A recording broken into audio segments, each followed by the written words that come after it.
Good morning. Good morning. My name is Giovanni Rodriguez. I'm the director of the City of Miami's Capital Improvements and Transportation Project. I want to take this opportunity to thank each and every single one of you for taking time to come and this morning here with us. I want to extend a special thanks to our mayor, Mr. Tomas Regalado, who's here, our district commissioner, Mr. Keo Hardeman. Thank you, gentlemen, for being here with us today.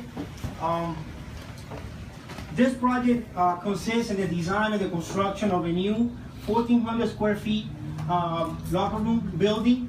The locker rooms would have showers, lockers, and would provide both the visiting team and the homecoming team with the ability to come and use the facilities before the game. The project also includes some minor side demolition that we're doing here, as well as some utility work around the project. The project duration is expected to be completed by June of next year, 2016. As you can see behind us, we have already started some of the construction for the project. And again, we're hoping to have it in place by June of next year. I want to mention people who have worked from our department in this project. The construction manager for this project from a CIP will be Orlando Diaz, which is in the back somewhere. He will be our guide on the field, taking care of the day-to-day activity. From the design side, we have the senior project manager, Maria Pinelas, which is not here today. She's sick, but again, she's worked very hard on this project. The architects for this project are Allegas Architecture, and again, they've been working very closely with our staff and some of you in getting this building going. The contractor for the project is H&A Contracting. They have been tasked with the construction of this project, and they have assured me that they will have the project finished by June of next year. I want to thank them. They also brought some refreshments in the back and some pastelitos, which I welcome any one of you at any time to just enjoy yourself. At this time, I would like to call our mayor to the podium so he can give us some words.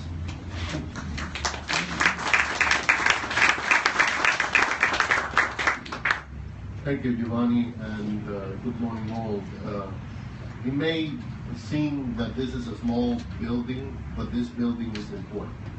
This building is part of a dream and part of a plan that was envisioned many years ago by Commissioner Arthur Teo. I was at this, as a member of the commission. I remember the difficult times to get Little Haiti Park done. And the money that we have to spend buying the land, the ways that we have to come to the community to explain what we were doing. And most important, one of the things that made possible the bond issuance after the referendum is that we came to the community and we said, you know, there's money allocated to have a park in Little Haiti. Little Haiti at the time did not have a park, and the people in an overwhelming way voted for that referendum. But the idea was that any international recognized team could play here, and they have, but they don't have the facilities. They didn't have the facilities at the time when we started getting Haiti Nationals team. We even had David Beckham here play with the children. And I think that now is the time, and we want to thank the Vice Chair of the City of Miami Commission, Commissioner Keo Hardeman, for his leadership on this issue, because he understands that this is the idea that we needed at the time that we built the park and the soccer field, and now it's coming true, and it's coming true in a very good time because now the City Commission will be dealing in the next month with the possibility of having a soccer stadium with an effort that they're going to do on their part to reach out to every community in the City of Miami for educational purposes. So it is a good day for Miami. It is a good day for the Haitian American community. It is a good day for Little Haiti Soccer Park, because now it will be a full functional park in the city of Miami. And for that, I want to thank you, Mr. Manager, Mr. Park Director, Commissioner. This is your baby, and we are happy to wait less than 9 months until June to see it in full mood of work. So, in behalf of all the residents of Miami and the Little Haiti residents, we thank you all. Thank you.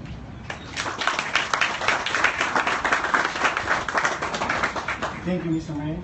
I would like to invite Commissioner of District 5, Mr. Keo Herman, to the podium, please.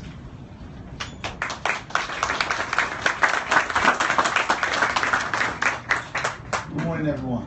Good morning. Parks are the fabric of every community. Every community that you visit, be it in New York, Las Vegas, California, it doesn't matter where you are, people remark about parks. And they do it because it's a place where no matter who you are, what level of income you have, you share together. It's communal space that you don't pay a fee for in the community. It's not like living in a condo and having to pay $400 a month in fees to share this communal space. It's a place where you're going to meet all different types of people, discuss all different types of things, and most importantly, your children have an opportunity to learn, grow, play, and do things that will keep them in school and keep them out of trouble.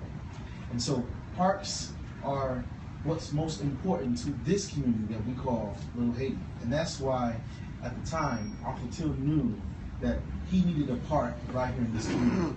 To have Sanno Park here means so much to this community. And we want this park to be something that people from all around the country will remark about. We want them, when they visit us, to see the facilities that we've invested in within this community and say, they didn't skip a step in this. They didn't cheat themselves out of $1 in building this facility. And that's the type of parks that we want to have within our communities, especially within a community where parks keep our children off of our streets. If you want to continue saving lives within this community, you have to invest in parks. When you invest in parks, you invest in children. When you invest in children, you invest in our future. So if you don't think that children are our future, then you don't need to be a part of this community, because that's what this is about building the future of our city of Miami. And I'm interested in doing just that. And so I thank all of our partners that have made this happen. We fought to get this to where we are today. And many of the things that we've been promised within our communities, we've been promised for decades. And people have looked forward to these types of groundbreakings. And so it's always a pleasure to me when I know that I've had assistance through the city manager and his staff to make these dreams a reality. We will continue to have groundbreakings within our community. Today, it's the soccer locker. Tomorrow, it's the artificial turf field. So know that there are more improvements coming for this community. We want this community to shine just as brightly as the statue of Toussaint Louverture in the night here in our Little Haiti community. So thank you so very much for being the beacons of light within our community, so that this community will shine and it'll be a place that we have as home for many years to come. Thank you so much.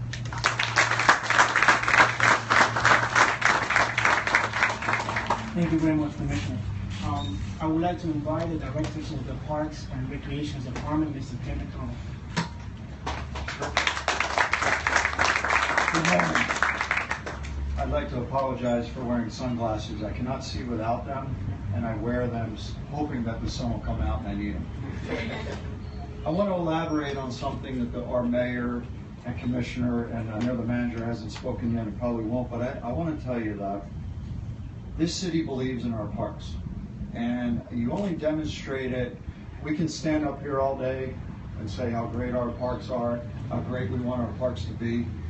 But our mayor Our commissioners and our manager demonstrated that with the budget that was just adopted a few weeks ago, where the Parks Department received $15.5 million of capital improvement money. So I'd like to give them all a hand in talking, speaking of the budget that supports our parks. Because yes, we can come out, we can take care of our seniors, we can take care of our children, we can run great soccer programs, great football programs, but without those capital dollars, we can't make the beautiful places beautiful, keep them beautiful. And Commissioner Hutterman said something very important. When you step on a park, we're all equal. No matter who you are, it's the great equalizer. All of a sudden, status, income, everything else goes out the door. You never see two kids on a playground comparing how much their parents make. They're comparing how good of a time they're having. So, with that being said, I also want to acknowledge the presidents of the Little Haiti Football Club. So Mallory and your group are here, and the Little Haiti Optimists. They're partners with us here at the park. Marie's here. When we do a groundbreaking, it's our second favorite day on a park when we have a project. The first day is, the first favorite day is when we actually do the ribbon cutting. Lara and I, during our staff meeting this morning, we said we're going to order some more scissors. Lately, we've been going to ribbon cuttings and we only have one big pair of golden scissors. We're going to buy about 5 more so that everybody gets in the picture, especially when we do the cutting of the ribbon cutting for the locker room here at Little Haiti Soccer Park. Also, I'd like to acknowledge, and she's standing in the back, one of the most important people here on the park, and that's Natasha Jenkins, the park manager. Wesley Carroll is here, all the way in the back. He's the team member. Johnny Guam, who is our superintendent, and our deputy, Lara D'Souza, and our superintendent for operations, Donald Lutton. So let's acknowledge them. I think everybody is talked now.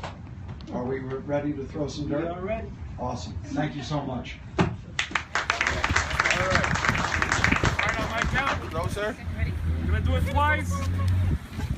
Everybody ready? 1.